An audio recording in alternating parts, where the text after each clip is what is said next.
네, 1차에 이어서 2차도 이어서 하도록 하겠습니다.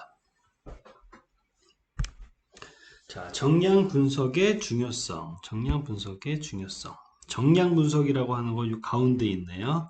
가장 핵심을 이루고 가장 기본적인 요소이기 때문에 제가 전체적인 이 층이 나눠진 원 안에 가운데 넣습니다. 정량 분석. 자, 어떤 성분의 A라는 물질의 양을 알 수 있는 거예요. 양을 정확하게 측정을 해냅니다. 아주 정확하게. 그리고 정성 분석.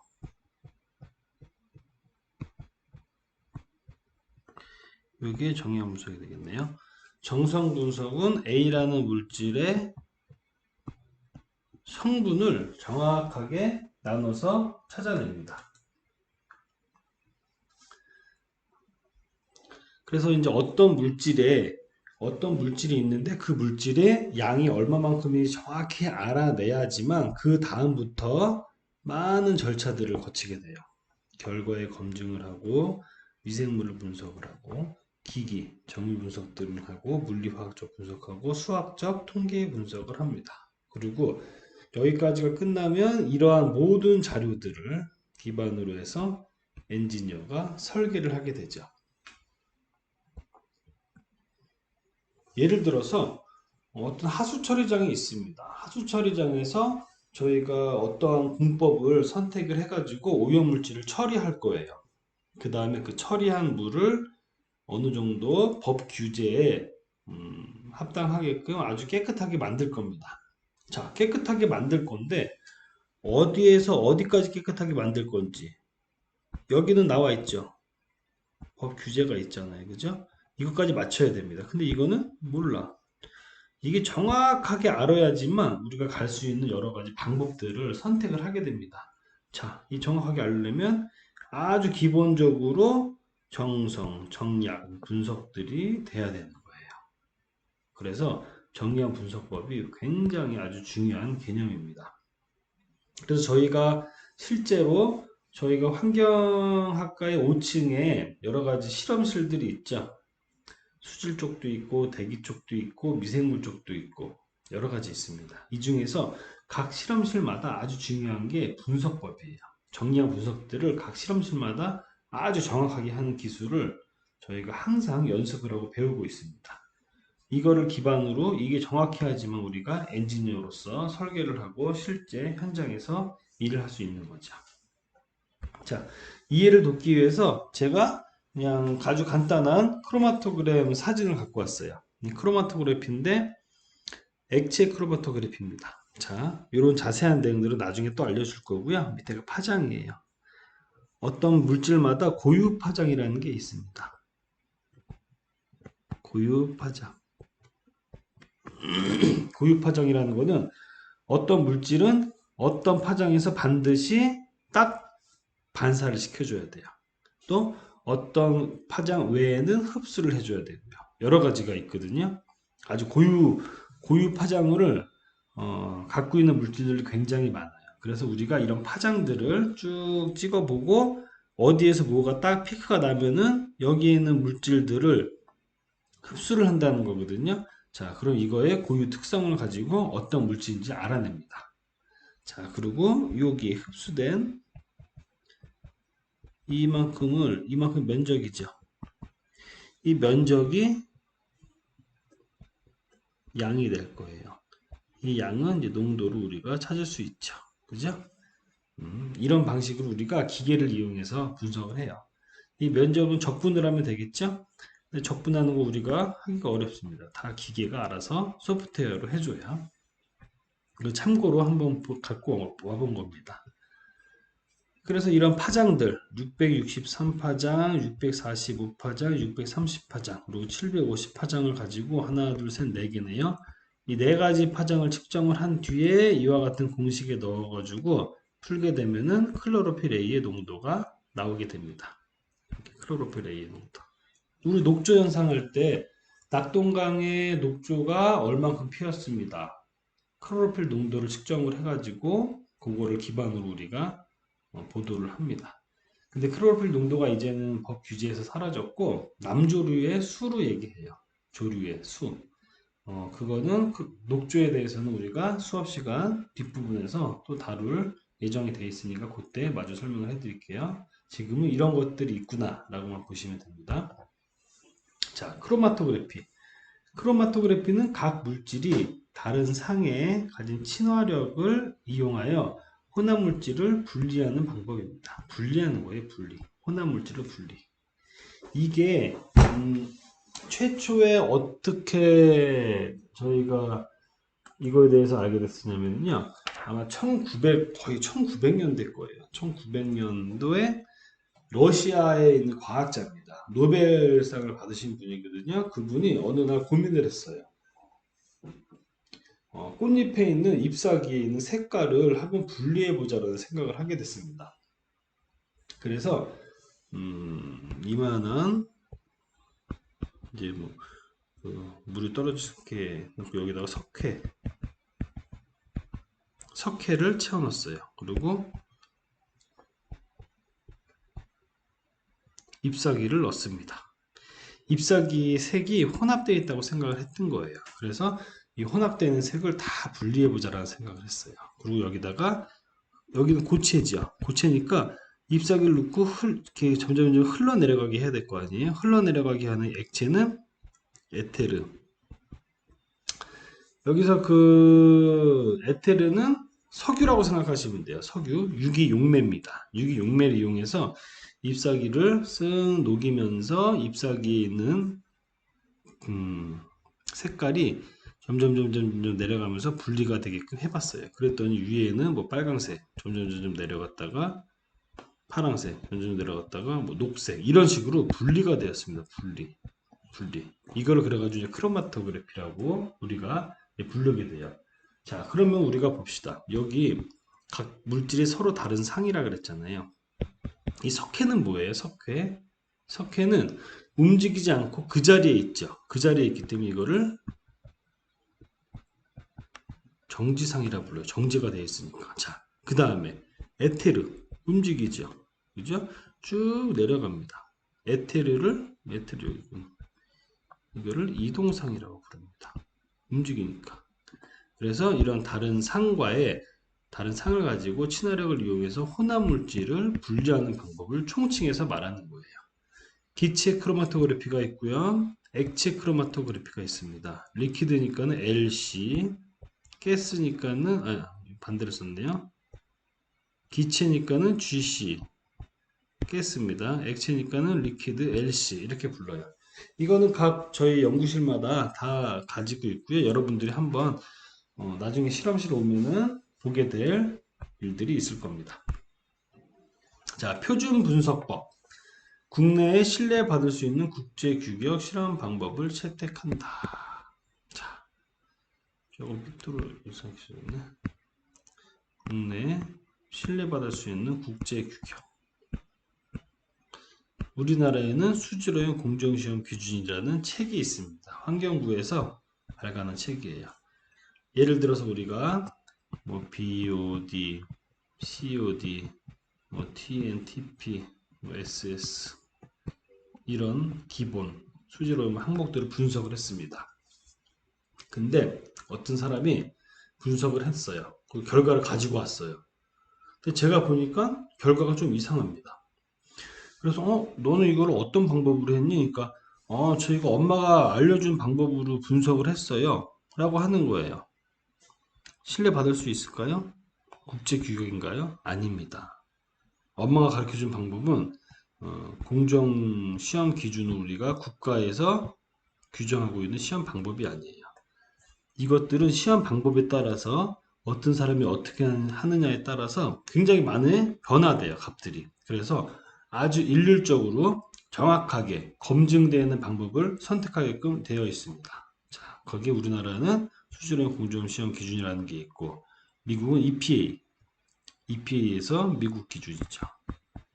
미국 기준으로 하는 것들이 있고요. OECD입니다. 이건 유럽 기준이에요. 유럽에서 하는 거 있고, 각 나라마다 제시하는 시험 방법들이 다 다릅니다. 제가 볼 때는 한 80% 정도는 다 동일해요. 한 20%가 달라요. 그렇기 때문에 우리가 수입, 수출, 또 산업 이런 현장들에서는 대상 국가가 어떤 국가인지 보고 여러 가지 분석을 잘 해야 됩니다. 자, SI 단위계의 기본 단위. 자, SI 단위라는 거는 여러분들 여기 한 번만 더 넘어가 볼게요. 시스템 오브 인터내셔널 유닛입니다. SI 단위. 이게 국제 회의에서 공식적으로 채택한 단위 체계예요. 단위 체계. 자, 다시 올라가 볼게요. 질량은 킬로그램을 써야 되고요. 길이는 미터, 시간은 초, 온도는 켈빈. 이런 거 대부분 여러분들 알죠? 이런 것들은 뭐 잘 안 쓰는 거죠. 그죠? 칸델라 이런 거. 어쨌든 다 보면은 아는 것들입니다. 이거 국제적으로 약속한 단위예요. 이거 그냥 쓰죠. 약속한 단위 체계입니다. 이 외에는 물론 이거 외에도 여러 가지가 있어요. 근데 이런 거 외에는 국제적인 단위가 아니에요. 국제적인 단위. 근데 신기하게도 국제적인 기본 단위가 아닌데 진짜로 전 세계에서 쓰는 것들이 있습니다. 예를 들면 ppm 밀리그램 퍼 리터. 여러분들 이거 ppm 많이 봤죠? 몇 ppm, 몇 ppm, 몇 ppm. 여러분들이 지금 2학년이니까 1학년 때 환경학개론이나 다른 수업을 들으면서 이 단위 체계에 대해서 배웠을 것 같아요. 이거 국제 단위가 아닙니다. 국제 단위 아니에요. 그런데 그럼에도 불구하고 전 세계적으로 많이 사용을 하고 있죠. 그래서 이 SI 단위계의 기본 단위가 우리는 뭔지는 알고는 있어야 돼요. 자, SI 단위계의 접두사. 아주 기본적인 겁니다. 자, 아무것도 없을 때 1로 할게요. 데카 10배, 헥터 100배, 킬로 1000. 우리가 뭐 킬로하고 그냥 하고 이거 1000배 차이 나는 거 알죠? 그리고 이 킬로하고 메가하고도 1000배 차이 나는 거 알죠? 10의 3승기, 10의 3승만큼. 자, 여러분 다 아는 겁니다.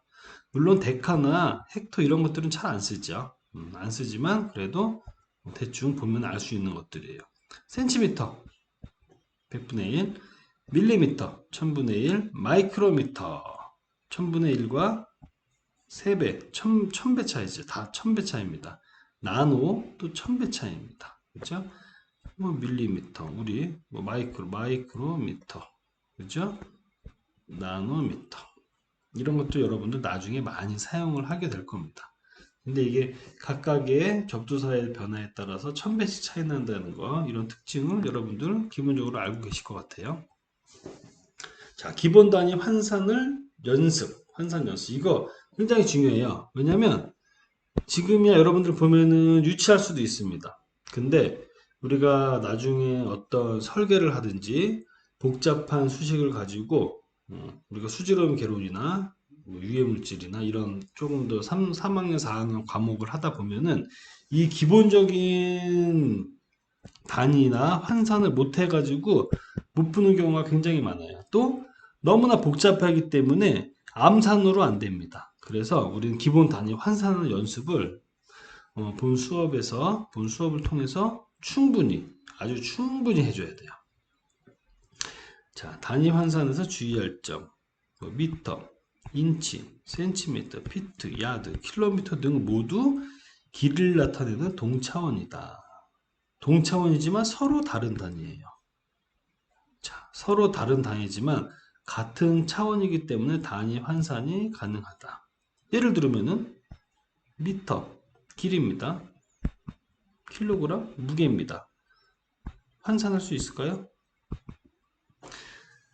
자, 오늘은 100m 달리기를 하겠습니다. 이거랑, 자, 오늘은 몇 킬로미터, 뭐 한 270킬로미터, 킬로그램 달리기를 하겠습니다. 말이 안 되죠? 자, 환산이 안 되는 거예요. 자, 동차원끼리만 환산이 가능합니다.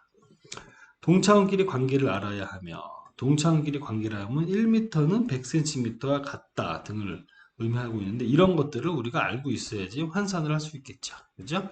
자, 예를 들어 볼게요. 키 176cm는 몇 피트인가? 1피트는 0.3048m라고 나와 있네요. 자, 허리 32인치는 몇 센티미터인가? 70km는 몇 파운드인가? 하루는 몇 초인가? 여기 동차원에 대한 내용들이 있어요. 자, 한번 풀어보세요. 어떻게 될까요? 그리고 이제부터는 이런 문제들을 푸는 방법들이 있어요. 푸는 방법이라고 하면은 여기서 한번 다시 볼게요.